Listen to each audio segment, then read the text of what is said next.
2009년 미국 실업률이 10%로 최고점을 찍었을 때 나스닥 100은 이미 7개월 전 저점에서 크게 반등한 뒤였습니다. 그리고 2009년 말까지 나스닥 100은 3월 저점에서 약 78% 상승했습니다. 1억 원이 같은 폭으로 움직였다고 단순 계산하면 1억 7,800만 원입니다. 그런데 당시 경제 뉴스는 좋아지고 있었을까요? 아닙니다. 실업률은 계속 올라가고 있었고 금융 시스템이 무너질 수 있다는 공포도 남아 있었습니다. 문제는 QLD TQQQ 투자자가 그 시간을 버틸 수 있느냐입니다. QLD에 투자한 1억 원이 50% 하락해 5천만 원이 되고 TQQQ에 투자한 1억 원이 70% 하락해 3천만 원이 됐다고 가정해 보겠습니다. 회사에서는 희망퇴직 이야기가 들리고 대출과 자녀 교육비를 포함해 매달 생활비 400만 원이 필요합니다. 이 상황에서도 여러분은 계좌를 팔지 않고 투자 계획을 유지할 수 있습니까? 2009년 시장이 가르쳐준 것은 정확한 바닥을 맞히는 방법이 아닙니다. 경제 뉴스가 최악일 때도 계좌를 팔지 않을 구조를 미리 만들어야 한다는 사실입니다. 2009년 3월 미국 실업률은 8.7%였습니다.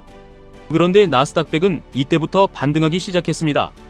실업률은 이후에도 계속 올라갔습니다. 4월에는 9%, 5월에는 9.4%, 6월에는 9.5%, 그리고 10월에는 10%까지 올라갔습니다. 고용지표만 보면 3월보다 10월의 상황이 더 나빴습니다. 하지만 시장은 실업률이 최고점에 도달할 때까지 기다려주지 않았습니다. 경제 뉴스가 좋아진 것을 모두 확인한 뒤 QLD를 사려고 했다면 초기 회복 구간의 상당 부분을 놓칠 수 있었습니다. 주식시장은 현재 발표된 실업률만 보고 움직이지 않습니다. 앞으로 실업률의 상승 속도가 줄어들 것인지, 기업 실적이 바닥을 지나고 있는지, 정부와 중앙은행이 금융 시스템을 안정시킬 수 있는지를 먼저 반영하려고 합니다. 그래서 경제지표의 바닥과 주가의 바닥은 같은 날 오지 않을 수 있습니다. 고용은 계속 악화되는데 주가는 먼저 반등할 수 있습니다. 반대로 실업률이 아직 낮아 보여도 주가는 경기 둔화를 먼저 반영하며 하락할 수 있습니다.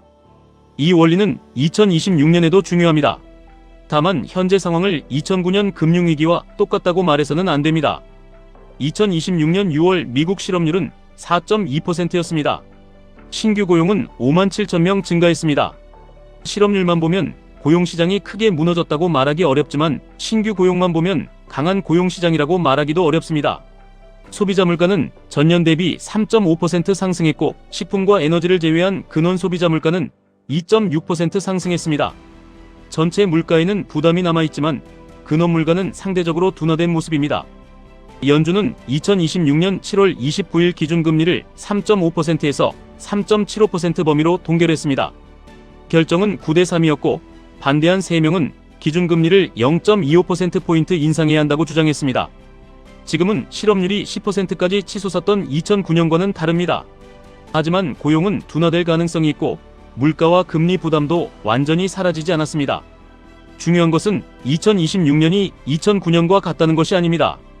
경제 지표가 서로 엇갈릴 때도 시장은 현재의 숫자보다 앞으로의 변화를 먼저 반영할 수 있다는 사실입니다. 그렇다고 실업률이 오를 때마다 무조건 TQQQ를 사야 한다는 뜻은 아닙니다. 실업률이 8%가 되면 시장의 바닥이라고 단정할 수 없습니다. 2009년처럼 9%와 10%까지 더 올라갈 수 있습니다. 주가도 반등한 뒤 다시 하락할 수 있습니다. 경제와 시장의 시차를 또 다른 바닥 예측 공식으로 사용해서는 안 됩니다. 필요한 것은 예측이 아니라 참여 구조입니다. 첫 번째는 비상금입니다. 한 달 생활비가 400만 원인 가정이라면 6개월 비상금은 2,400만 원입니다. 12개월을 준비하려면 4,800만 원이 필요합니다. 현금이 500만 원밖에 없는데 QLD TQQQ에 1억 원이 들어있다고 가정해 보겠습니다. 회사를 그만두게 되면 계좌가 장기적으로 회복할 것이라고 믿어도 버티기 어렵습니다. 다음 달 생활비를 내려면 결국 주식을 팔아야 하기 때문입니다. 반면 비상금이 4,800만 원이라면 단순 계산으로 소득 없이도 1년의 생활비를 감당할 수 있습니다. 비상금은 수익률을 높여주는 돈이 아닙니다. QLD 투자금 1억 원이 5천만 원이 됐을 때 계좌를 팔지 않도록 지켜주는 돈입니다. 두 번째는 기본 자동 매수입니다. 월급이 500만 원이고 한 달 생활비가 350만 원이라고 가정해 보겠습니다. 매달 150만 원이 남는다고 전부 투자하면 예상하지 못한 병원비와 자동차 수리비, 교육비가 발생했을 때 자동 매수를 중단하거나 주식을 팔아야 할 수 있습니다. 월 100만 원이 부담된다면 처음부터 월 50만 원으로 낮추는 편이 낫습니다. 월 50만 원이면 1년에 600만 원입니다. 상승장에는 월 100만원을 사고 하락장에는 겁이 나서 매수를 중단하는 것보다 상승장과 하락장 모두 월 50만원을 유지하는 구조가 더 현실적입니다. 중요한 것은 가장 많이 투자할 수 있는 금액이 아닙니다. 실업률이 오르고 회사 분위기가 나빠져도 중단하지 않을 금액입니다. 세 번째는 추가 매수 한도입니다. 하락장에서 사용할 추가 매수 자금이 3천만원이라면 500만원씩 6구간으로 나눕니다. 정해둔 가격이나 시장 조건에 따라 6번만 투자합니다. 6번을 모두 사용했다면 추가 매수는 끝입니다. 주가가 더 떨어져도 생활비와 대출금, 자녀 교육비를 끌어오지 않습니다. 정확한 바닥을 맞히는 것보다 시장이 예상보다 더 깊고 오래 하락할 가능성을 남겨두는 것이 중요합니다. 네 번째는 소득 계획입니다. 40대와 50대의 하락장 대응은 종목 분석만으로 끝나지 않습니다. 5월 생활비가 400만원인데 퇴직 후 소득이 없다면 1년에 4,800만원을 투자 계좌에서 꺼내야 합니다. QLD, TQQQ가 크게 하락한 상태에서 계속 생활비를 인출하면 시장이 반등해도 계좌의 회복은 느려질 수 있습니다. 반면 재취업이나 부업으로 월 200만원을 만들면 연간 인출액은 4,800만원에서 2,400만원으로 줄어듭니다. 하락장에서 계좌에서 꺼내야 하는 돈을 줄이는 것도 투자 수익률을 높이는 것만큼 중요합니다. 재취업에 사용할 경력과 자격을 관리하고 작은 금액이라도 추가 현금 흐름을 준비하는 것이 투자 전략인 이유입니다. 2009년 투자의 가장 어려운 점은 숫자보다 분위기였습니다. 실업률이 계속 오르는 동안 주가가 반등하자 많은 사람은 일시적인 반등이라고 생각했습니다. 뉴스가 나쁘면 더 떨어질 것 같아서 기다렸습니다. 주가가 오르면 이미 너무 많이 올랐다고 생각하며 다시 기다렸습니다. 그 사이 일정 금액이라도 시장에 참여한 사람과 시장을 완전히 떠난 사람의 결과는 달라졌습니다. 여기서 주의해야 할 점이 있습니다. QLD는 2006년 6월 19일 설정돼 2009년 당시 실제로 존재했습니다.